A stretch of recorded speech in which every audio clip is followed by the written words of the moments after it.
Hello, everyone, and welcome back to another episode of the Breakfast Wrap Up. And today we have Lincoln. Bethan. Liam. Also Liam. And today's topic, we are talking about competitive gaming and everything to do with it. What competitive games do you guys play? Most of them. Is that a lot? Yeah, a lot. So I think the main ones I play, the ones I keep going back to is Dota and Overwatch. They're like up there with the ones like just returning. Overwatch I started on console and Dota is my PC game of choice. I have played Overwatch on PC, but I just kind of grew up on like console with it, so I'm much more used to it on controller than I am on keyboard and mouse. So I kind of just stick with that. Played a few others, so I've played like Apex, but I've never really gone like hard on it. Mm-hmm. It was a lot more like it was just a lot more casual for me, games like that. So there's so many. There's so many. Where do you start? Yeah. But yeah, definitely Overwatch and Dota for me. I think for me, it's mainly at the moment. It's mainly Overwatch. I did play Apex for a bit, but I sort of dropped off of that. Just because I just didn't enjoy it anymore. And then used to play like a lot of Call of Duty Warzone with like Lincoln and everyone else. Like, but again, we sort of dropped off of that, and I don't know why. I think it's I do. Yeah.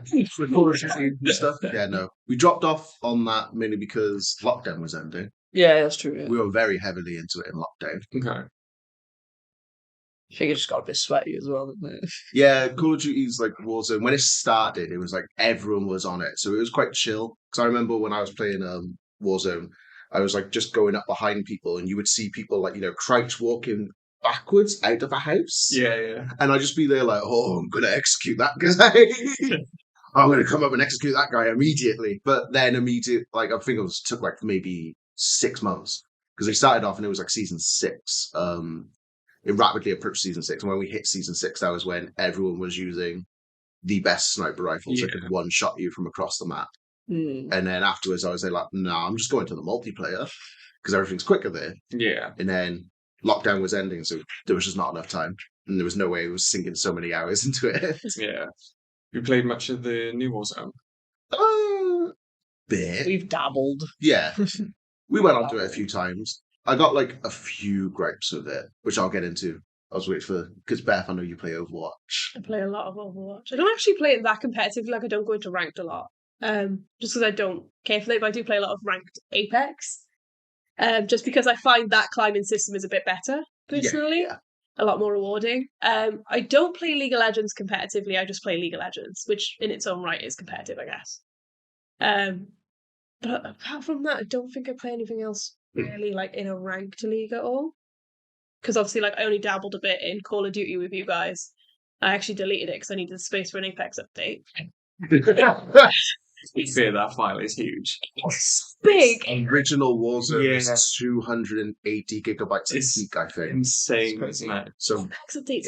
It's because it makes you download, even if you don't own the game, it makes you download the multiplayer and it just locks them. It's so stupid. it was also something like I think they do like where they do for the skins, so the loading is quicker. They make you download everything like twice. Oh, It's something that I heard as well, I believe. So oh yeah, they make you download the audio twice. and if you don't own the skins, because obviously you have to visually see them if someone else is wearing them, you have to download all of the skins as well. So they make you download 4K textures and normal resolution, like normal HD textures even as well. if you're not going to use it.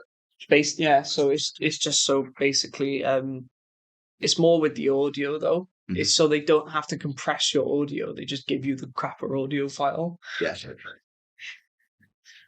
God. So you talked about what you played yet? Yeah, it's Overwatch. I was going to go onto mine, and I went onto my phone because I remembered I took a screenshot of when PlayStation told us our stats and stuff. Yeah. So mine that I was heavily into was Rogue Company and Apex Legends.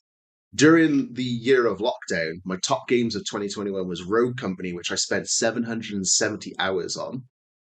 Nice. And then Apex Legends, which I spent 749 hours on.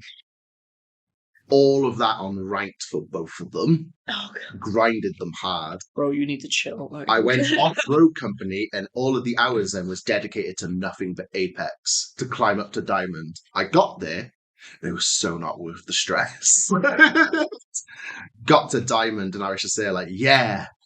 Looked on Reddit, and people were just there like, it's easy to climb to Diamond. You got to get the master now. I was just like, nope, I'm done. Oh yeah, there was that period of time where if you hit like anything good in Apex, it was like, oh, it's so easy this season. Though it was just like Yeah. really dismissive, and I didn't like that.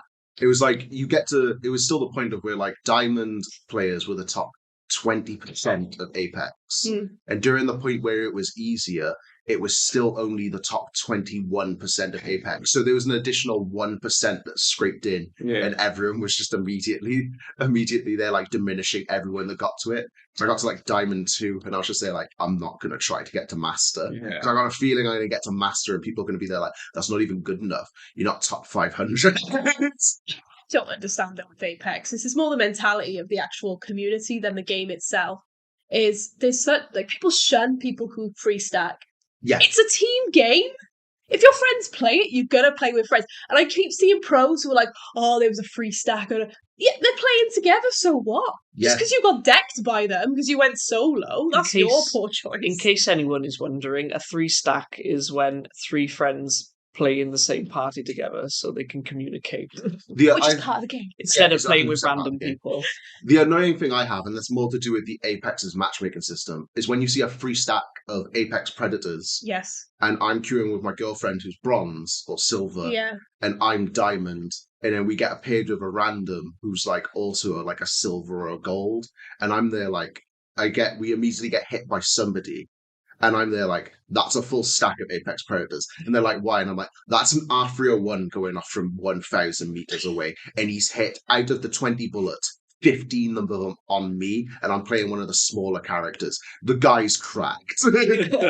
And they're like, oh, but we could probably take them, right? And I'm like, no, you mad? I'm already on 20 hit points. I'm not going to beat that squad. You know they're playing Horizon, Bangalore, and Sia. Yeah, no. It's the annoying thing as well. If you get hit from 1,000 meters away, so you start cracking the shield barrier, which is a 5-second heal, 2 seconds go off, and you hear the Horizon lift go off. Yeah. So it means that the team has spread out, and they're all taking on squad single, and then one person will be like, oh, I see a squad there, you're near them.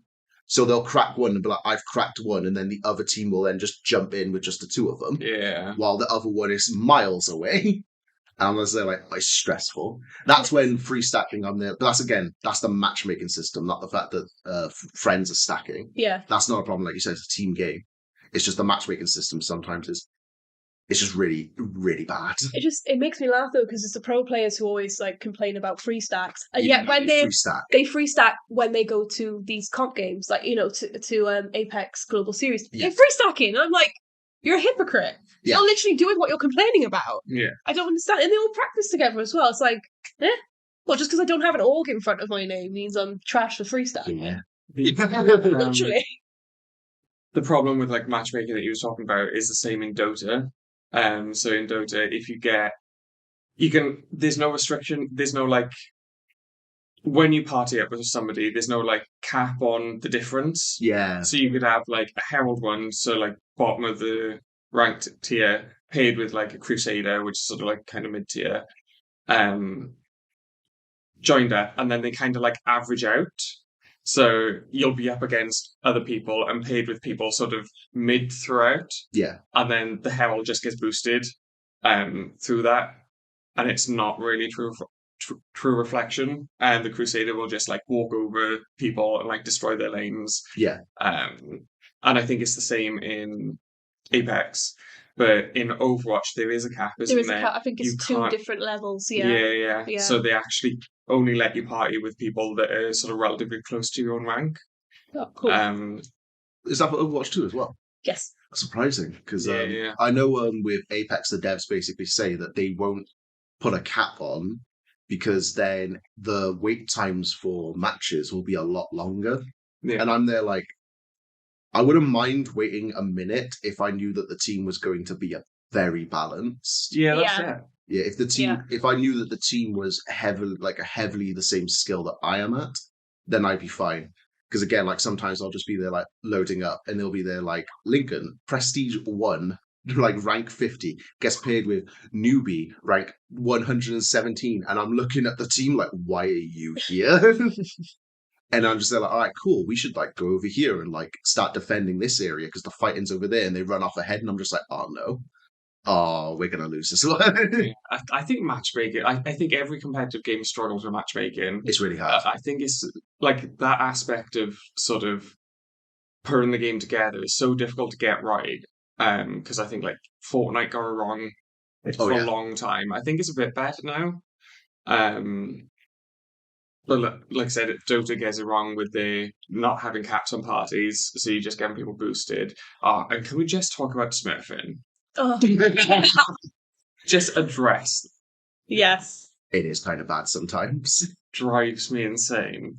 Like, Sometimes I get it when you see like somebody say like they've got a Smurf account, but they're doing it because their friends are like a lower skill level. yeah, So they go off to play. They use that account to play with them. Otherwise, like again with Apex, like if I was told get a second account link and you could play at lower skill level lobbies with your girlfriend, I'd probably do it because the amount of times that we're playing duos and like we're the last three squads, and I'm there like, hey, we got this, and then I immediately just get crabered, and I'm like looking, and I'm like, they shot me through a pipe gap this big, and I'm just there like, yeah, nah, I'd rather go onto a Smurf account then yeah. and just lower my skill level to be there like, I won't take it seriously. Do you want to explain what that is, just in case no one knows what Smurfing is?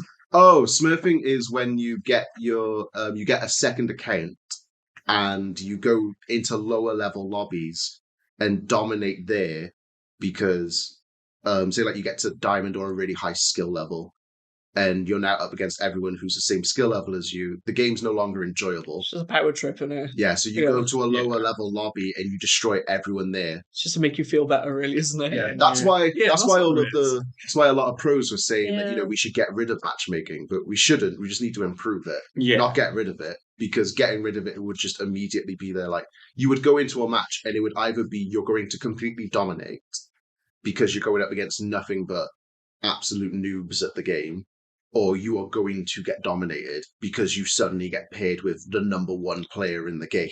Yeah. Because isn't it Apex as well? Because I remember playing with you before, and I was like, why am like, you know, I'm bad at the game anyway, but I was like, why am I getting absolutely stomped? And you were like, oh yeah, it pushed with my lobbies because Yeah, I'm the yeah. higher level, and I'm like, Yeah, I think I was like level 40 at the time. I was like, you want me? It's the thing of like I was under the impression that they do averages of KD ratio, Yeah. but they don't, because I was at a KD at one point at peak of 2.25. I remember Nice. sending a picture for my diamond rank. It was a KD of like 2.5 I ended with, and I went in with Sandra then afterwards, and her KD was like 0.89. And it was just immediately all predators. And I was just there like, I am really sorry. We're going to have to suffer. Really sorry, your KD is 0.0. I'm sorry, you bad at game. No, I think for me, because I played Apex with you for a bit, innit? But it's one of those games that I've always gone back to, but I never stick with for long, just because it's like, for me, competitive games as well, I need to be playing them with friends. I can't play them on my own same. because I get bored. Yeah. But even playing Apex with you is like, for me, in order to actually play a game with my friends, I need to actually enjoy the game as well. Yeah. Yeah. And Apex, I just couldn't enjoy it because it was getting to the point where I wasn't doing anything in any of the matches because I'd get killed immediately. And then obviously you don't come back unless someone respawned you. Yeah, which was, it's another one of the things with Respawn that they made a mistake on for their game.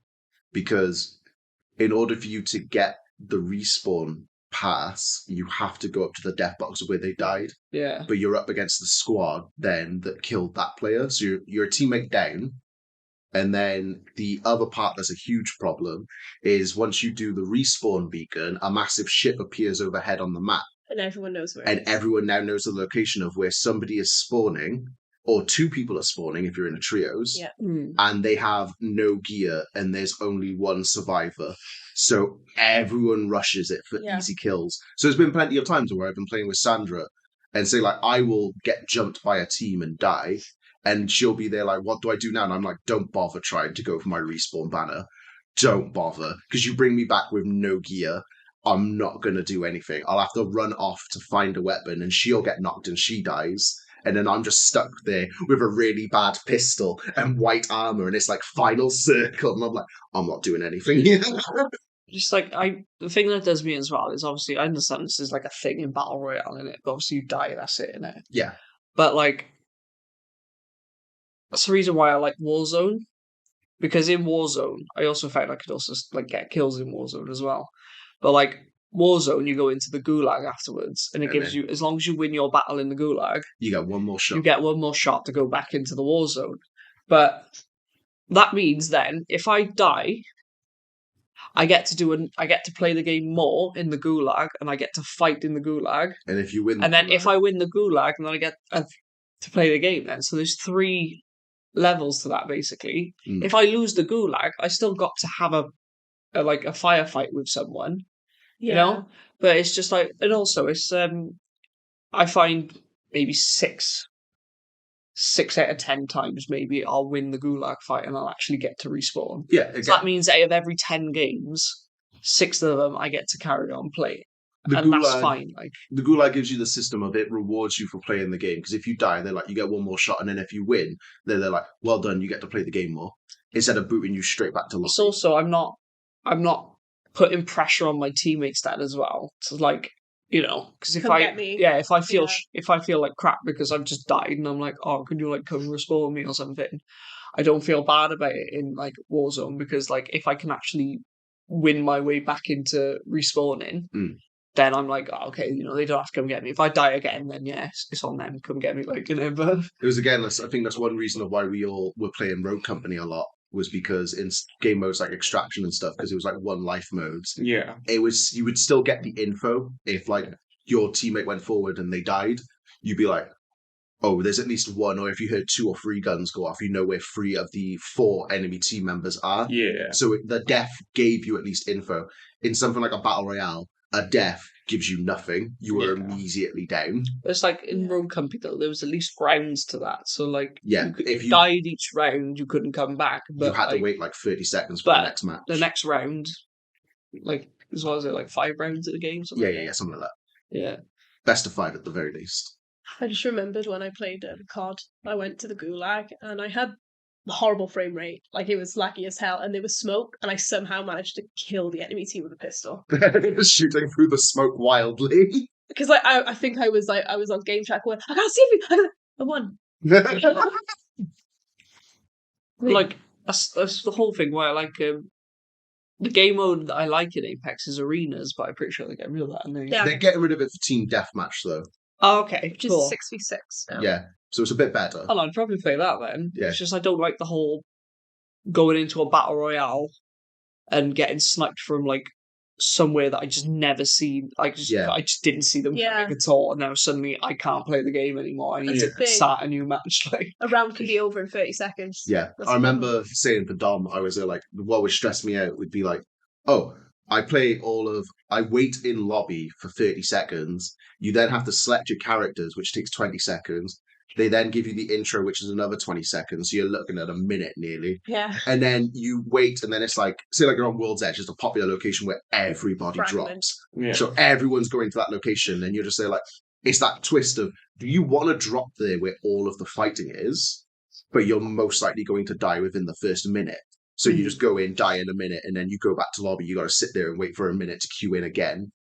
Or do you drop just outside of it, loot up, get some gear, and still risk dying in your first engagement? So you might spend 6 minutes looting and then run into your first engagement, but it's the team that survived all 10 squads in that one area. Now how ready you go 2 minutes in. Yeah, and you're like, oh, okay, I see you were the cracked players, and that's all you're left with. Yeah. That's the other thing I like about Warzone is that obviously in Apex you pick up like the attachments and like they've got like 4 different levels of armor. Yeah.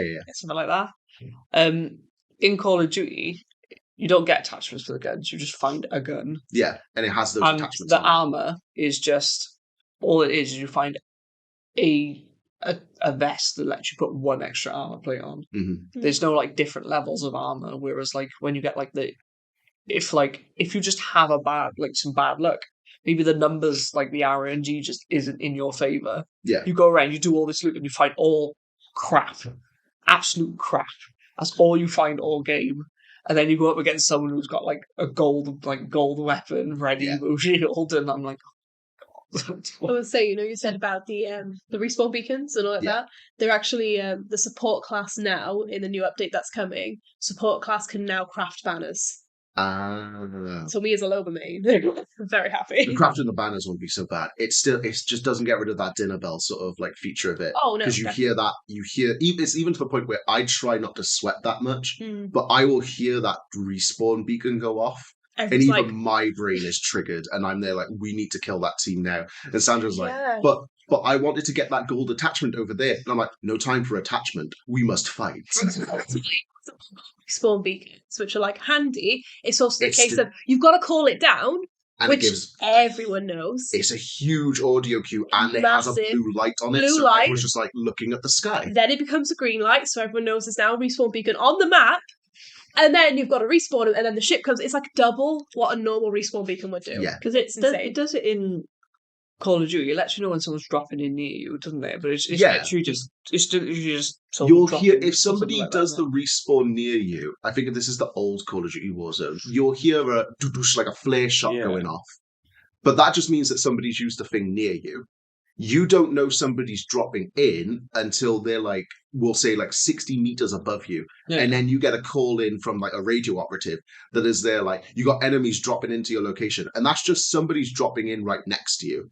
Otherwise, if people are there like with Warzone, do they have the same sort of thing? It's no, they won't warn you if somebody's dropping in, except unless it's a gulag jailbreak, in which case they'll just be there like, oh, there were 30 people in the gulag, but we just decided to release everybody now.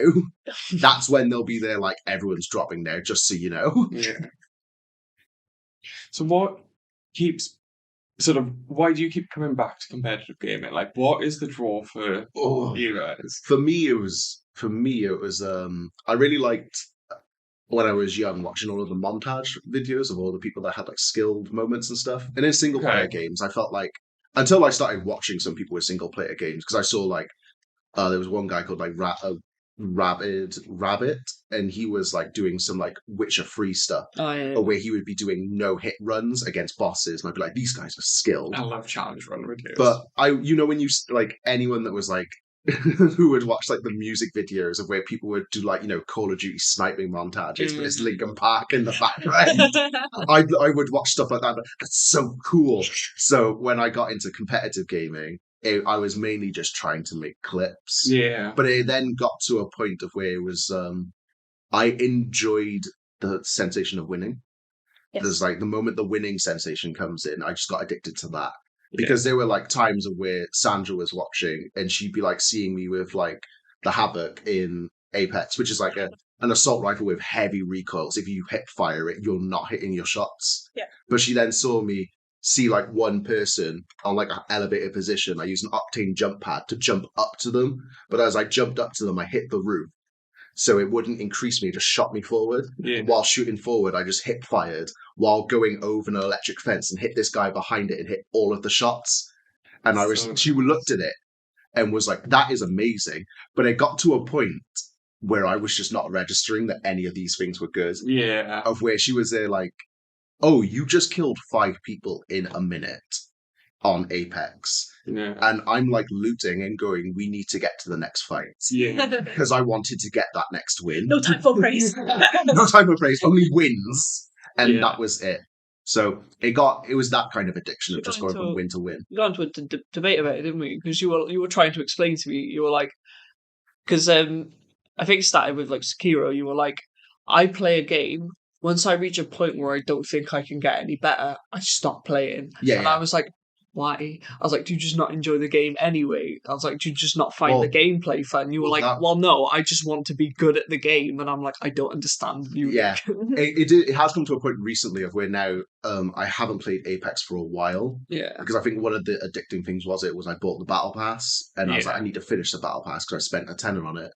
But now I didn't buy the most recent Apex Battle Passes and I've just not played the game because I just kind of look at it and I just go, I don't want the stress. Yeah. I don't want to be I don't want to be there in all of those fights, just getting stressed out over it. So I play Monster Hunter instead and play PvE and just be a bit chill. But with competitive gaming, the addiction of it first was getting those wins and always getting that victory screen. I was just there like, yes, this is what I'm doing. That's when it confused me with pros, because I think it's like His Watson, the controversial guy in Apex. I watched a clip of him and they won a match, but he shot one shot and knocked the one enemy like teammate sort of thing. So it was two enemies down. His one teammate was jumping the other guy. Yeah. And he just immediately brought up the escape menu and left the game before the victory screen came up.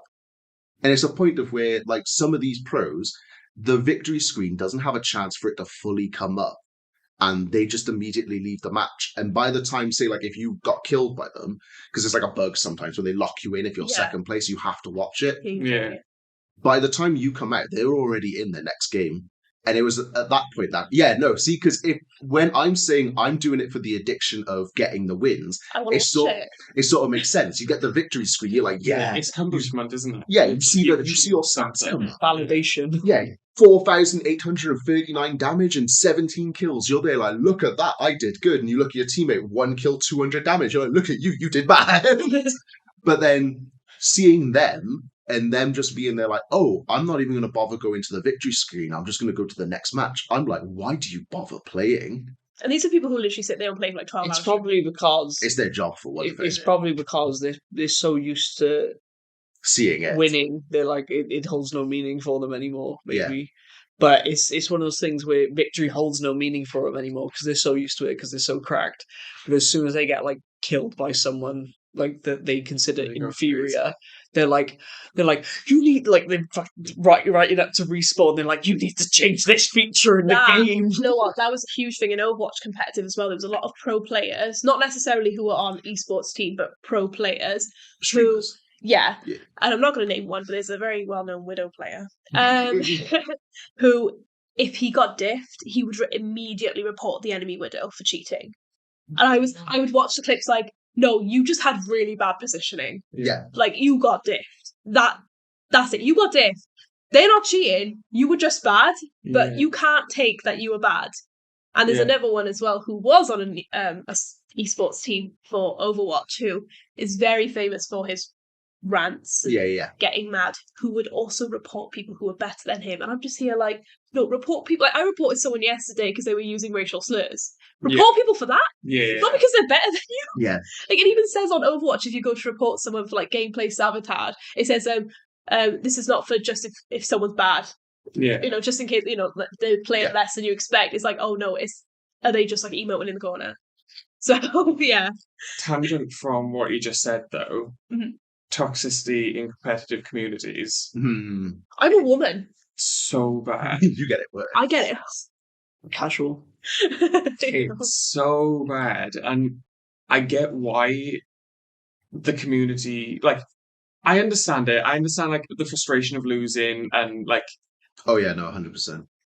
Like, spending hours trying to climb and you just get knocked back and, like, you win one, you lose one, you win one, you lose one. Like, I've been in those cycles where you just can't, like, climb, push forward. So I get the frustration point of view, but I don't get, like, the hate and the shade and just the things people throw at each other online with competitive communities. Like, your own teammates, like, Dota. I go back to Dota. It's one I've played a lot, and it's probably the most toxic community I've sort of witnessed firsthand. But I think the worst part with Dota is that you're locked in that game. If you leave a ranked game in Dota, you're banned for like 3 hours from requeuing. So if you abandon it, that's your day of games done, really. So a game of Dota is typically about 30 to 40, 40 minutes probably average. And a lot of the time, the games can be decided within the first 10. Like, if one lane gets so badly stomped, like if you position when you core carry, if they get stomped so hard in the first 10 minutes, that they're going to have, like, it's going to be such a difficult comeback that it's so unlikely you're like, right, okay, this is another 30 minutes of just us losing. those games kind of suck, and I get that, but it would just never come. Like, I'm not the type of person to be like, oh, this is all your fault. Like, uninstall the games. That's a because you're an adult, Liam. Yeah. That probably has a lot to do with it. I've done that once in Apex when I was in a silver lobby, and we had like a really bad octane. It's not as bad though. The octane just wasn't doing a lot. So at one point, our lifeline got knocked. Yeah. And the octane was near her, but wasn't rezzing her. And then I annihilated the whole team and just looked back and I then run up, and the octane was like walking over. And anyone that plays Apex has to know that Octane's a speed character. Yes. So to see him walk over to the lifeline, even though he's like 20 meters away from it to res her, was weird. Feels illegal. And I was playing like Bangalore and just sprinting over to her, smoked her and immediately rezzed her. And while rezzing her, like picked her up, brought up message, and immediately went, Octane, what are you doing? You want to help? And then the lifeline went, leave him be. And I went, yeah, you're right. Yeah, you're right. And that was it. That was the end of my toxicity there. I was like, yeah, you're right.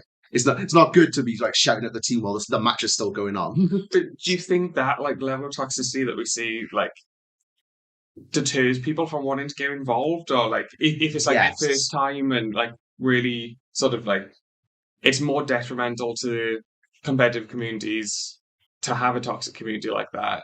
Yeah, because I know because you say you play League of Legends. I know the amount of times that I've just been there, like, should I get into League of Legends? And the community itself will just go, no. Yeah. And I'm just there like, okay, I'm just not going to play the game then. Yeah. Because they'll just be there like, don't do it to yourself. And I'm there like, these are people who have sunk hours into the game. Yeah. And again, I've sunk hours into Apex. If somebody would be there like, should I play Apex? I'm just there like, maybe not. Because it's the point of where I'm playing in diamond lobbies and I'm just there like, this is just stress. Yeah. But then I'll talk to Sandra, who's in silver lobbies, and she's just there like, it's just stress. And I'm there like, what do you mean? You're supposed to be in the easier lobbies. Yeah. And she's just there like, nope, there's still Apex Predators here showing up in my lobbies. And I'm just there like, oh, okay. So it's just stress no matter what. Yeah.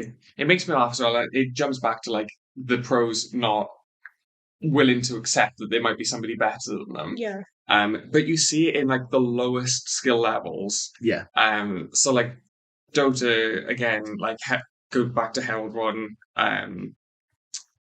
You could have a Herald player on a team who's maybe not playing their role or has made some bad calls or bad positioning. You know what I mean? Like, I'm not a perfect Dota player, but by far, you know. But with experience, you can see those kind of things happening on the map. I think. And if they go and die, it'll be somebody else's fault. Yeah. They'll never be like, my bad.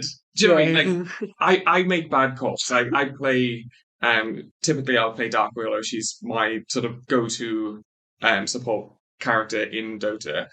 And she's got, you can build her, you can transition into core with her because of her ability skills. So I'll typically build a support, and then if I see that we're just not doing enough damage, I'll transition her into core and pick up that sort of shortfall of damage. But I play her quite risky because she's got decent escape. She can go into Shadow Realm where she can't be targeted and TP back to base. So like she has good escape ability, so I do kind of push my limits with her sometimes. But if I make a bad call, I will just be like, my bad, guys. I'm up for a minute. See you while I respawn. I think as well, it might also be for some people they don't want to say that it's their fault in front of random strangers. Yeah. Because I know when we played a game in Apex together, and I was playing Maggie, and you guys, it was the final bit. We heard the squad above us, and we just didn't communicate. And I just saw the zip line. I went, cool, I'm taking it because it's the final squad. And I immediately pushed on the zip line. And all I heard was Beth go, Link, what are you doing? And I went up through like my ult, but the entire team just immediately looked at me jumping up. And then one of them just stuck me with an arc star instantly. And I just died. And Beth was like, why'd you throw? And I was like, yeah, you're right, my bad. I think a lot of the time, people don't want to admit. People like to think of themselves as good at the game. Best. So people don't want to admit that, again, like you said, maybe sometimes someone is better than them. Yeah. But also, sometimes people just get lucky and unlucky. Like, I've like I played against you a few times, and every now and again I will get a kill on you. Now Lincoln objectively is much better than me in the video game. You heard it here first. Sometimes, I'm able to get a kill on him because maybe he's unlucky, or I just happen to get a lucky shot. Like sometimes it is just that. Some like people just get, and sometimes people just have bad days. I think that's what pros forget is they're allowed to have a bad day. Like, Yeah. Is it? With battle royales and even some team games, there's still some moments of RNG. Because the amount of times that I've seen in like Overwatch of where the Widowmaker is at the other end and has killed me, and I'm like, why'd they hit me? They wouldn't have seen me, and they didn't see me. They tried shooting the Soldier 76, but they missed him. I stepped around the corner and took the shot. You know how often that happens to me in Overwatch? I'm playing as Lucio because I'm so fragile. Yeah. Literally, I can be stood behind someone, they'll aim for that person will take a step to the left or the right, and then I'm done. It's quite a nice segue into what I mentioned earlier about aim assist. Yeah. So I personally I find I play Anna generally in Overwatch. She's like one of my go-tos. Same. Her aim assist like ruins me so many times. Yeah, no. Yes. Like you're trying to hit your team and then like something just crosses and you just pulled your crosshairs off who you're actually trying to hit. Suddenly the Lucio was boosted. Oh yeah. The amount of times I've accidentally boosted a Lucio is just ridiculous. You're powered up. Get in there. Lucio! And you're like, oh. And she stops and goes, Yeah. me? It was for me. But also, I think there's a sort of need for it on consoles because again, there's only so much you can get out of a stick. Up 2 phones. Yes. But like, I remember we played with Dom, and on Overwatch we didn't realise, but if you play with a PC player, It loads into PC. it loads you into PC lobbies, which turns off your aim assist. And I was like, oh my god, I'm doing so bad. Weirdly, I found I was better on Just some like, I can't kill anyone. Do you know what? I was going to agree with Beth. I jumped on with a couple of guys that came here, and I found it better in PC pool than I did in console pool because, like I said, because I'm playing, I think it's playing scoped characters. Yes. If you're playing a scoped character, the aim assist throws you off more than it helps you, Mm-hmm. and it really does. It really hits hard, doesn't it? It Like does. if you try to play Widow or Anna or even Ash, I think,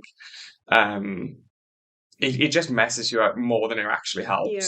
So I think I'd be an advocate of like dropping aim assist, or at least having the option. I was Yeah. going to say, does it not have an option? Yeah, you can on Overwatch now. Oh, you can on On Overwatch. Overwatch Just 2, you can remove it. So That's pretty You good. can even customize your control to each character now, yeah, which which is is very, so helpful. very Jesus helpful. Christ. There's a lot of accessibility option in that. you can do the same on Dota. Yeah. Dota is like character specific keybinds. Aim assist is a big thing in the competitive community at the moment because Apex players have got this thing of where they're saying that like the pros will die and they'll be like, this person's using a controller, that's why I died, even though they're on a mouse and keyboard. That Yeah. makes me laugh. Yeah, I'm there like thinking to myself, I'm like, I remember when I was in high school and one guy who was my friend was there like, I play Call of Duty on PC, and I was like, oh, I play it on console and stuff, and he was just there like, I'll destroy you with mouse and keyboard, and he did, because it was just immediately like he would just flick the mouse and just click. Yeah, And there's been many a times where we've been playing Rogue Company, and like if you put me and Dom up against each other on Rogue Company, if it's snipers, he'll definitely win because his aim was just so much better. Yeah. And it's not to do with just the mouse, but the mouse is a good help. Like, so I'm just there like, oh yeah, like it's mouse and keyboard is better for aiming in terms of shooters. But then you'll see pros will die to a controller player and be there like, it's aim assist because it's auto aim. And I always hate the videos that you see of where they'll be there like, oh, this is what it's like shooting with a mouse and keyboard, and their recoil goes everywhere. And I'm like, for starters, you're not trying to recoil smooth on that one. I know you're not, because I've seen you jiggle like the R301 and have that, like it'll just hit as a laser. And then they'll be like, this is aim assist. And then their recoil's smoothing. yeah. And then I'm just there like, yeah, but It's not what aim assist does, though. aim assist hurts sometimes because it slows your cursor down when you're over an enemy. Yeah. And I was showing Sandra as well, because she was primarily on like PC before she got an Xbox. I'll be there like, look, this is what it does. If someone's at close range with me and I'm not on the stick and I move to the left and the person's there, then and you'll just see like it slows and like sticks to the person. But then if I keep moving, it'll go off them. So it's like a full second of where it will like sort of like stick, but only sticks to the body. Yeah. Oh yeah, it doesn't like headlock. Yeah, and then it's also the thing of, because it doesn't register who you're actually aiming at. I'll be there like aiming at somebody and they'll duck behind their person who's downed. And then my aim assist is locked onto the downed person. So I'm trying to move up to shoot the person as they peek up from the downed person.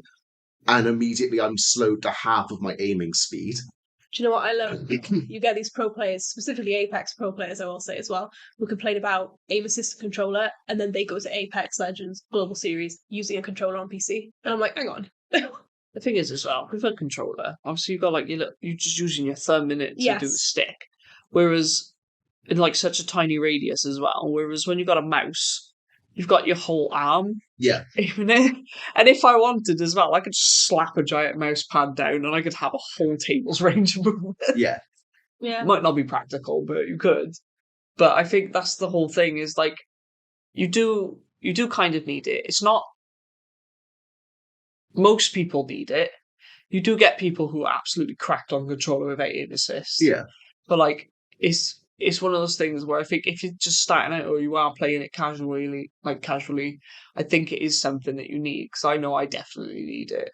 And like when I played in that PC lobby, I was getting stomped. It's interesting as well that it's only the first person like shooter thing that has this problem with it. Because say like in fighting game communities, and if you know anything about this, comment in like the YouTube comment section if you know anything. But with fighting games, you don't see people there complaining about it, because you can get like fight sticks, which is like the stick, and you got the box, sort of like an old arcade machine. You can get controllers. Some people will rock up with a keyboard, and keyboard is the worst to play a fighting game on. But if I got beat by somebody on a keyboard, I'd be like, my goodness, you're an animal. I wouldn't be there like, there's advantages with the keyboard and all stuff like that. And they're like, oh my god, you monster. Yeah. And if somebody beat me with the fight stick, I'm just there like, this person has bought the fight stick for it. Yeah. They're dedicated to this game. Yeah. There's like no like complaints on what your input is, but like first person shooters and like shooters in general, that's where the complaints of input is. Is not fight stick more complex though? Because obviously a controller, you've got triggers, bumpers, all the face buttons, the D-pad. Whereas on a fight stick, they're just a stick and 3 buttons. Stick and 6 buttons now. It's 6, isn't it? Yeah. Oh, right, okay. I thought it was just 3 buttons. I was like, how they've mapped everything to just a stick and 3 buttons, I don't know. It's like they'll have 6 buttons for it, but yeah, no, you're still right, because it's the whole thing of like just the fact that you have to hold it with your left hand, and just you have to press the button in terms of where you want to go, and you have to custom map it yourself. Yeah. Whereas the controller, the developers have custom mapped it for everybody to be able to use. That's the thing, mine. I just realised we've talked about competitive gaming. We've mainly talked about first-person shooters and MOBAs. Like, what about fighting games? Isn't it? I play Tekken and Dragon Ball Fighters as well. Competitive racing games as well, isn't there? Competitive racing games as well. Did you guys know that there's a competitive, I think it's a farming simulator? Oh, yes. What? Competitive farming simulator. I'll watch that. There's like really weird and wacky like competitive sport games. Well, there was I know recently, I know it's not a console, but there was competitive Catan recently. So that has literally just happened. I haven't seen like a lowdown and stuff on it, but I know it was happening. Catan's the strategy game, isn't it? So Yeah, they have yeah. a Settlers of Catan, the board game. Yeah, that's it. But it's literally tabletop competition. Oh man, it's like again where like you have competitive Monopoly. You've got competitive DDR as well. There's certain games where, like Monopoly, yes, there's a certain amount of skill involved, but it's so much down to chance RNG that I'm just like, can that be competitive? Yeah. When you're so reliant on a dice roll, you know? I think as well as it's always dependent on whether things are because like with like football and stuff, you just have like a lot of people that enjoy watching football. Yeah. Because I know for like the finals in the World Cup, I wasn't interested in it until all of a sudden I heard, oh, they're drawing and it's the final minute. And I was just like, you what? It was 2-0 a minute ago. And they're like, yeah, one guy scored 2 goals in like 2 minutes. I'm like, excuse you.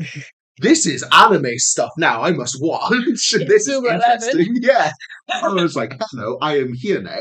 But some games are not so interesting to watch whenever the competitive side of it comes up. Some people can disagree, but like Tekken in lower skill levels is not that interesting to watch. Yeah. But the high level Tekken is interesting to watch. Fighting games at a pro level are mesmerizing. Yeah. It's so like, because you see people doing stuff and you're like, how does your brain memorize all of these different combos? Because especially when we played Dragon Ball Fighters, I just couldn't wrap my, because it was like, well, all the combos were like some sort of stick movement. Yeah. And a button combination. And I was like, I can't do this. I was like, I don't know. I can't do this. I can't remember any combos. I'm literally just wiggling the stick, pressing buttons. Dragon Ball Fighter is such a good game. It really is. I know you won't play most fighting games against me, I know, because what I end up saying to Sandra is like, I end up going up against some people and people will think I'm good because they forget to block. And then I go up against, because I remember her seeing me play Tekken, and I got up like to like a high rank in Tekken. And she's always like, oh, you're going to go up against my brother. He hasn't played in a while, just so you know. So don't like go like immediately like the high skill level of it. Yeah. I went, oh yeah, no, that's fine. So I started up against him. I went, oh, I'll be nice. I'll just give him the one, like, 1-2 jab punch. And I went 1-2 jab punch. He blocked one. I went, oh, okay, let's go for a low kick. Let's make it a bit different. And then he parried it and then brought a combo on me. And I looked at Sandra like, you said go easy. You didn't tell me you were skilled. And he was there like, I've not played in 6 years. I was like, You were talking about how some games are not fun to watch at competitive level. So I do watch a lot of League of Legends esports. I will say, because I am an ARAM player, I like the quick games, the one lane. Yeah. I will say with competitive League of Legends, like the esports rounds, it takes so long for something to happen. Those first 10-15 minutes, I'm just like, I'm so bored. It's like, obviously you watch a lot of ALGS, Apex League, and the difference between playing a match in Apex, where like, you might see a squad gets eliminated every 2 minutes or something like that. But then obviously when you're watching Apex League, I've watched it as well, where like everyone just loots for the entire thing and then everyone just kills each other at the end. Yeah, it's like Final Ring and there's 16 squads. But you know what I hate about ALGS? I think this is dumb. Is they've all got a gentleman's agreement on where they land and you can't contest that. Now, yeah, I'm not being funny. Yeah, I'm not being funny. Like, so TSM will have Fragment East. Fury will have like Thermal Station. Yeah. They're like, why? Just land on each other and fight. That's what everyone else. I just don't like it. I feel like that kind of takes it away. Well, yeah, it just kind of rigs the game to a certain Yeah, extent. it's like, oh. I remember, you'll probably know it better than me. There was one controversy on the World's Edge map where one team dropped at Thermal Station, the other team dropped another point. They gathered their gear and they immediately rushed Thermal Station and just killed the team immediately. And the other team was like, they shouldn't have done that. That's not allowed. And I'm like, what are you on? That is insane. I was like, what are you on complaining? You might not know the answer to it, but ask it anyway. Because obviously, so say, because they've all been told where they have to drop. If you drop then in that place, and all your loot there is crap, like tough luck, dog tier, yeah. Tough luck. Yeah, but then at that point you'd feel a bit cheated because you were told to drop at that location. Whereas if you choose your own location, you're kind of like, oh, okay, I just made a bad choice. Basically, they all drop at the same location each match. They don't filter around. My question is, because obviously they sort of add certain things for pro games, don't they? Mm. So do they like make it so like gear can't go below a certain level, so they can no. So you can be like a pro team, go in and just get all grey gear. Is it P2020? Oh, they've just picked up gold devotion. Especially if there's like 40 mil on the line, I'd be fuming. Oh yeah, 100%. Prize money. I'd be so upset. The problem with ALGS again is the same with the league one, of where it's like it's very boring within the first bit, and it's not a good. If somebody was there like, oh, I'm gonna watch the pro games, because if you watch pro fighting games, all you're seeing is what the high skill level play is. And then if you went into a fighting game, if you went to the high skill level of that and you climbed up there, it's going to be like how it is in the tournaments and stuff. ALGS, Overwatch, and League of Legends doesn't really show what it's like for the actual high level skill play, and definitely in ALGS, because if where you were there, like you might see you might see a squad die a minute. Yeah. I remember I dropped with Sandra in a ranked match. It was bronze and it was World's Edge. And 20 squads out of 30 were eliminated within the first minute. That does happen. You can go like the first ring will come in, is she winning last team? And you're like, oh. I will say at least with Overwatch, as they get straight to the fight in. Oh yeah, It's fight. Whereas like Yeah. League and Apex is like, so 1 second. That's the thing though, is Overwatch is, I think, is more interesting to watch It's because pro level because it is just a tiny map. and there's also an the objective. The objective Yeah. is just stop the other Seeing team from getting the objective. See what new like combos they bring up as well, which Yeah. can change meta, which I find interesting with Overwatch because like bringing on to our pros ruining the game. With Overwatch, I would say no, because they don't actively go, this character's bad, nerf this character. They just go, hey, we're going to try this combo. Oh, it works. Then people are like, let's run it. Whereas with Apex, the pros pretty much have the final say, and it doesn't reflect on the casual players, and I don't like it was annoying on the fact of there was a bug, but it was so fun. Because they allowed you to get. There's a character called Rampart. Her ultimate is you can put a turret down, and they designed it so you can put a turret down on the vehicles there, so you could have like a warthog sort of thing, like Halo. What they did was they put it that you could put it on anything with a collision surface. Yeah. There's a character called Crypto that has a drone. The drone had a collision surface, so people suddenly realised that they could put the turret on the drone. And people then mounted onto the turret and would fly the drone around, and the drone would pick people out and mark them, and the person on the Rampart turret would just immediately beam them. And people were like, this is funny. It was not that bad because it brought this one issue. Because if you saw it in duos, you could hear the drone coming a mile off. Yeah. And if you turned around and saw a Rampart spinning up the gun, if you took cover and they flew over, the drone has to turn in order for them to see you. Yeah.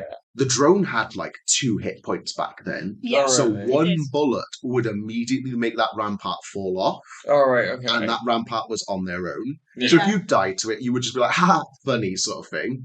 But if you were dying to it in high skill level lobbies, there was a skill issue. Yeah. Because you just shoot the drone. It's like even in like at a pro level at that point, because I know, like, I'm assuming they got rid of it because people were like, Yeah, oh they my did. People God. complained and they got rid of it. But it's like even at a pro level, if like ALGS are like, oh, but it's going to ruin our Apex League. I was like, just put a rule in that you can't do it. Yeah. Like Yeah. just say if we catch you putting a Rampart turret, because Disqualified. we can watch all your footage. Yeah. If we catch you putting a Rampart turret on a crypto drone, you're done. Yeah, you're out. You're out. I always love in competitive gaming when you're watching it and they'll be like, oh, we're going to go to the teams now and hear their team comms. Yeah. And sometimes I remember one team comm they went to it and the guys said nothing for a good 45 seconds while they listened. Yes. Yeah. Yeah, I remember that. Nothing was said for 45 seconds. The same with I was watching a controversial Overwatch player, XQC. I was watching him do it, and they were saying, oh yeah, like it was like a documentary thing, like, oh yeah, the Overwatch players, they have all these tactics and they're saying this and they're saying this. And he went, this is all lies. We're not like that. We're all there like, oh, we got Reinhardt on this, and yes, monkey, we got to do this. And that's literally what comms are at a competitive level. It is gibberish. YouTube actually puts together a compilation of the comms in that funny. Like Right. it'll go from monkey to then they're just like singing Cotton Eye Joe. Yeah. It's brilliant. It's so funny. And like ALGS, some of them they're so if you think I'm intense playing Apex, you haven't heard some of the pros. No. And then they'll go to another team, they'll go, yeah, we could do that.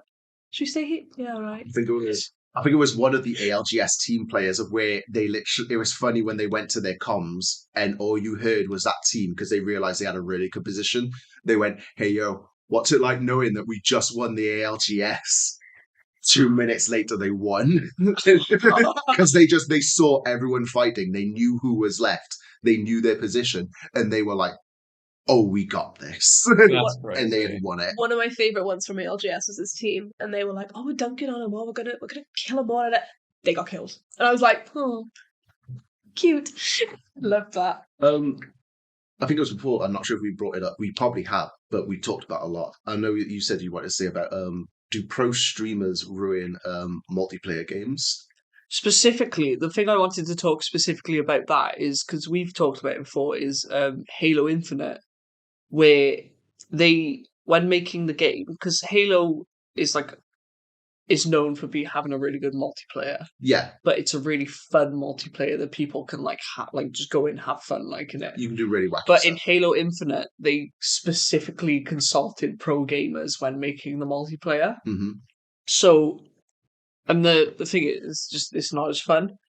But because they added a grappling hook, didn't they? Yeah, And that was, everyone was like, "Oh my god, the grappling hook's amazing! It's so much fun." And then pro gamers went, "It ruins the game.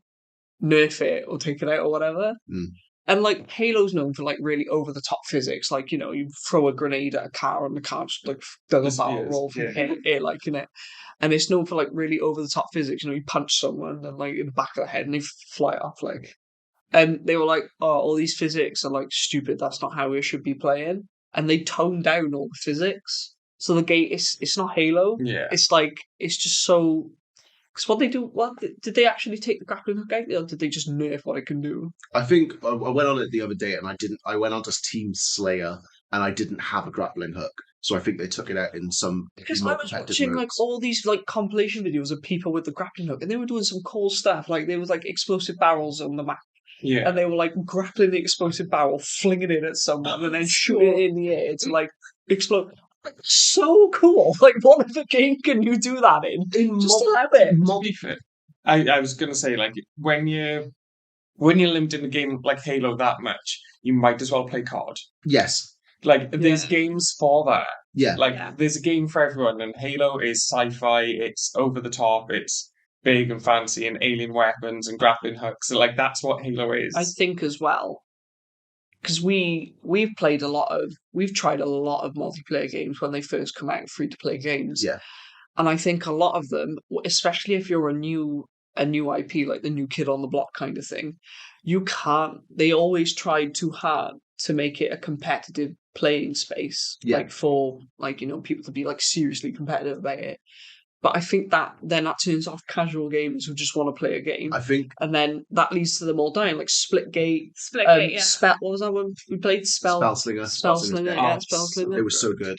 I would think I heard something an example of it because High Res they made is it Paladins, which is the Yes. Overwatch clone, but it's not actually an Overwatch clone. It's Yeah. slightly different. Yeah. But I enjoy that game. yeah, Paladins is good. Yeah. But Paladins is on basically life support at the moment. There's not that many people playing it, and I think what one person said who jumps between both of the games made it a good point was where Overwatch is a casual game that is trying to be competitive, while Paladins was a competitive game that was trying to be casual. Yeah. And that's why probably Overwatch is more successful, because it gravitated towards everybody. You didn't have to learn anything for Overwatch when you start. If you saw Robot Man come out and he say beep boop beep, I have gun, you'd be like, oh cool, I can shoot. That was it. Whereas in Paladins, you loaded it up and they were there here's skill cards, here's this and all that. It was just too much information. And Overwatch always had that thing of being fun first. That's the thing I do like that Overwatch has just added for the second. Well, I don't think they've just added for the second one. I think they've re-added it on the second one. They used to have it on the first one, I think you said. But the open queue. Yeah. So the reason I like open queue is because I can go on to any class that I want, basically support, tank, or damage. No, I don't. I usually don't. But I usually go support because no one else does, Mhm. and I like The team needs to support these ones. So if someone else does go as a support, usually I'll try tank or try DPS, but I won't do that in role queue because if I queue up for 3 minutes, or even more sometimes, just to play DPS, and in role queue people know I've queued up to play DPS. If I come out of that thing with 2 kills, I'm gonna feel like a piece of crap. So that's why I do queue. It's also the queue time zone. short-term role queue. Mhm. But being like if I'm playing Sombra, I'm like, wait, now we need a bit more tankage. I can just go tank. Yeah. Whereas, again, if you are in role queue, especially because I don't like playing tank in general, but when you are on role queue and you've picked like all of them and you get tank and on defense, you're like, I have to go a shield. I won't. I don't like playing shield. But I'm like, I feel like that it's all on Are me you doing now. a lot where you'll play Diva and then you'll notice that they got like 3 tanks on the other team. And I'll go Reaper. Yeah. I was going to ask, what do you guys think makes a successful multiplayer game?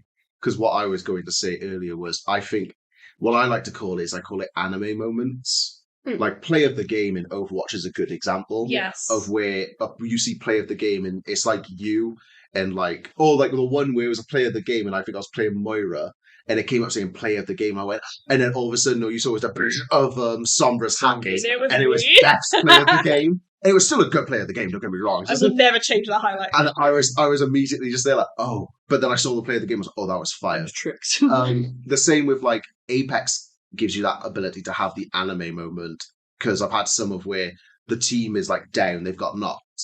And like you'll see like all like 3 enemy team members are immediately then running out of the building and they see me and I'm playing Bangalore and I just smoke the ground, throw the ult, and they all go nuts because they're like, where is the Bangalore? Yeah. And then in smoke, I'm just dropping them and the thing goes off and then I'm reviving the team. You immediately feel like you are a baller. It's like, and I feel like successful multiplayer games give you moments of where you can feel like that. Yeah. Whereas, because like Spellslinger, as good as it was, it didn't have a lot of potential for you. It was like you could see people putting clips up, but it didn't have a lot of potential for you to be there. Like if someone had watched you play it and you had done something, the people would be like, oh, you made a firewall, that's kind of cool, but there wasn't a lot that you could do with it. It's the same with, what's it called? Ubisoft did one with like Roller Champions. It was like some... Exactly, I don't know. Yeah, no, it was like a free-to-play roller skating game. Or they put it on trial. Like Destruction Derby or something. Yeah, but like you would roller skate around, you'd grab the ball off people, jump up and score the points. And I'm there like, there wasn't a lot of... there was not what I call, again, the anime moment of where if you were like down by 2 points, one person could do something absolutely nuts and score points. Yeah.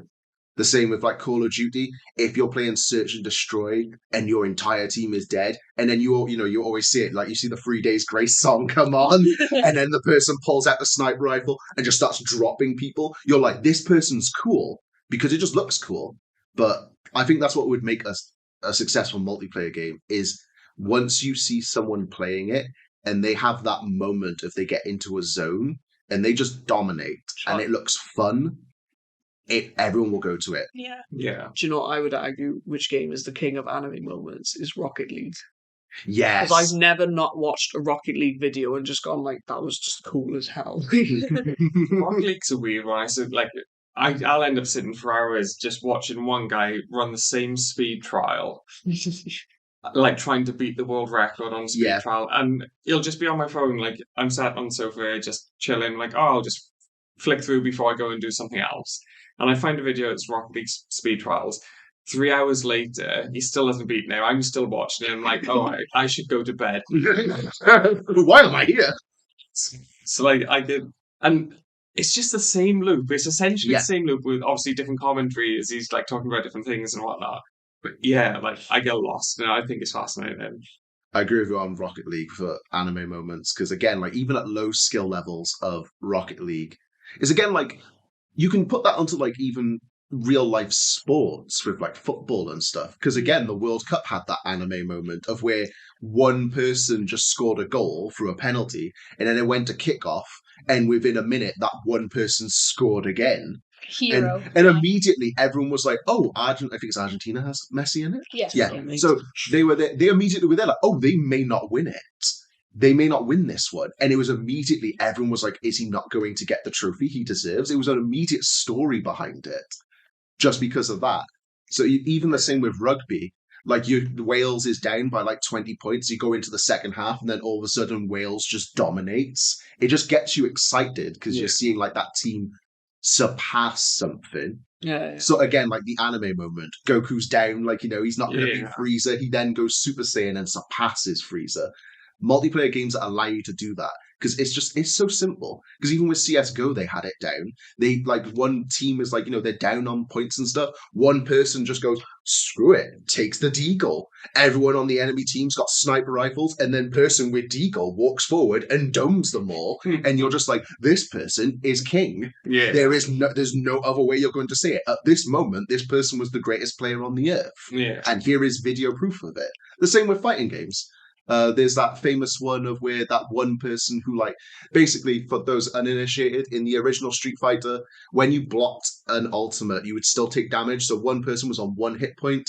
And what he had done, frame perfect for Chun-Li's ultimate, which is just like a load of rapid kicks, is he perfect parried on 1 hit point all like 15 kicks that she does, and then afterwards done his ult and immediately did like an uppercut like combo and just took her out and won the entire championship. Went down in history. Everyone was going nuts. Daigo, I think it insane. was. Yeah, Because it was Daigo or something like that. it's again like those moments is what makes these multiplayer games fun, and you can't go so strict into it by trying to like. Again, like the gentleman agreement in ALGS being there, like, oh no, we're going to make it so it goes. You can't have it like that. It has to be those times of where, like, again, imagine if like 5 of the best teams just dropped on 1 point. That would And be then- so much more exciting. Yeah, one team was like, all of them, they're like, oh no, we've lost because there's only one of us left, and he's like not the best player on the team. And then that best player turns around, kills the entirety of the best like 3 teams in the game, and then respawns his team.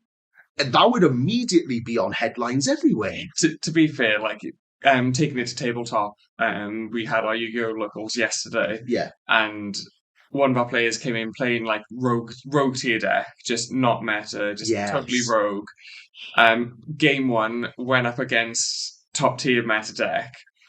The rogue tier won, like in best of 3, and honestly, the room was buzzing for it. The guy that was playing meta was like ruined his life. Like, how is this? Why am I even here playing this? How does this happen? Like, it totally shouldn't have happened. It was just one of the instances where it was just like the underdog won. Yeah. And it just, like, the room was here for it. Everyone loved it. And it was nice because one of our younger players who was actually playing the rogue tier and won against one of our adult player matches. And we were just like, yes, you got this. Tension makes a good viewing experience, isn't it? Yes. It's something similar with Magic, of where one person, they came in, it was their first ever run. It's like it was a famous blunder of where basically he was up against one of the pros and it looked like he was about to win, but he just basically he moved too quick because it was his first one. Because in Magic, if you go into the next like battle phase and stuff, you can't use sorcery speed cards. Yeah. And basically his one creature that could swing for lethal on that turn said you can't attack unless you have no cards in hand. So he pulled his card and realized that it was a burn spell. So what he had to do was bolt the person for free and then declare attack. But he then moved to battle phase, and you can't take back. So because he had declared it, it was just immediate. Everyone was like, oh no, he's blundered it. This guy had gone nothing but straight wins the entire tournament. And it was just a huge blunder. And all you see now is on YouTube, people will be there like, oh yeah, no, this guy was amazing, but it's one of the biggest upsets. And again, like, it's not like the exciting moment, but that's still an anime moment where you see like, you're like, oh, he lost. Yeah. Oh my. Yeah. I have an anime moment that happened in Magic that I heard of quite recently. Go on. So isn't there a card called like Orb of Chaos or something like that? Yeah. And you throw it up in the air and whatever card it lands on, it destroys that card. And apparently during a tournament, someone just went, they were like losing or something like that, and they played Orb of Chaos and they ripped the card up into confetti, threw it up in the air, and it landed on a load of cards. And they were like, well, you don't have a rule against that, so I guess. Yeah, because it was one of the fun sets. I think it was like it's not Infinity, but like one of the old ones. Sets, yeah, and that happened. Yeah, because there's a card in the it's like the joke deck, the joke set in it. I think it's called like Confetti of Chaos or something like that. Like referencing that card. Brilliant. But I was just like, imagine being there and you're like just desperate, like just watching this guy and he's like, oh, I'm gonna play Orb of Chaos, and you're like, what's he gonna do with that? It's only gonna land on one card, and he just goes like that, and he's like, The guy came in playing Yu-Gi-Oh! He was king of games at that point. There's nothing in the rules saying I can't do this. And they're like, well, it lands. But yeah, that's what I think would make successful multiplayer games. You have to have those anime moments. Yeah, And definitely. Overwatch, Apex sort of does it. Just any competitive games, even tabletop ones. Because again, Dungeons and Dragons, you don't have competitive, but Dungeons and Dragons still has those anime moments. Yeah. That's why Critical Role's so successful.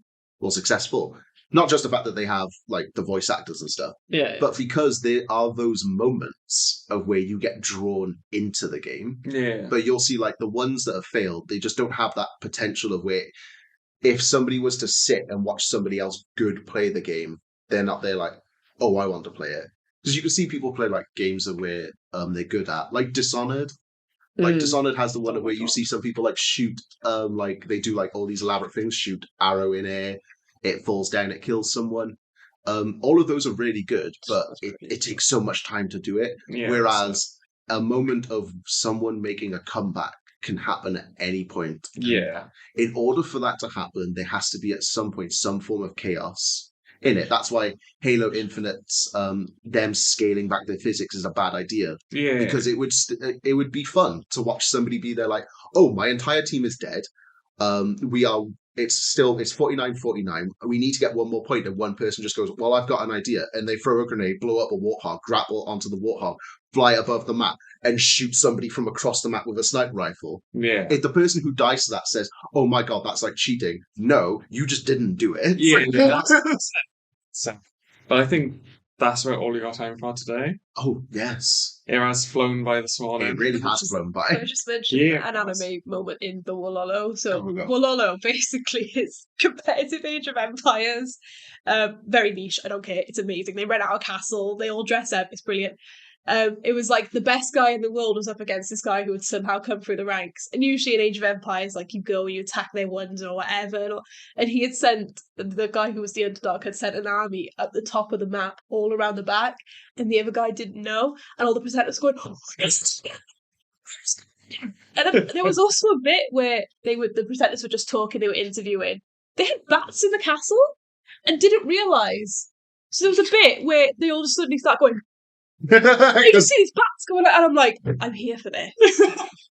It's in a castle, they're all dressed up like medieval jesters and maidens, and I'm just here like, it's 3 a.m, I should be drunk. Like, the setting of a tournament is also important. Yeah. Castle.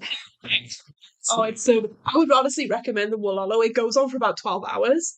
But, like, oh my god, everything in... Like, they have, like, a table where they pick which, like, clans and which dynasties they want to use. They get rid of... So, they've all got these little notebooks they're writing in. Like, it is amazing, because you're there, like, I didn't know this was competitive, but I'm here for it. It's so good. I would definitely recommend watching Wololo. Age of Empires 2 is on Xbox Game Pass at the moment. You have my Xbox. You have to go to Liam's. I gave it to him. have my Xbox. I did give it to him. I gave you my Switch. My Xbox. Yeah, and I think that is all we have got time for. Thank you so much for being here and listening to us. We hope that you enjoyed every single bit of it as much as we have enjoyed talking about it. Yeah. I feel like we're all going to go and just like play games for the rest of the day now. Oh, I think that is us. 2 days to get the Lobus. But yeah, thank you very much, and we'll see you next week. Bye bye. Buy your packs at Geek Retreat, baby. Buy your packs.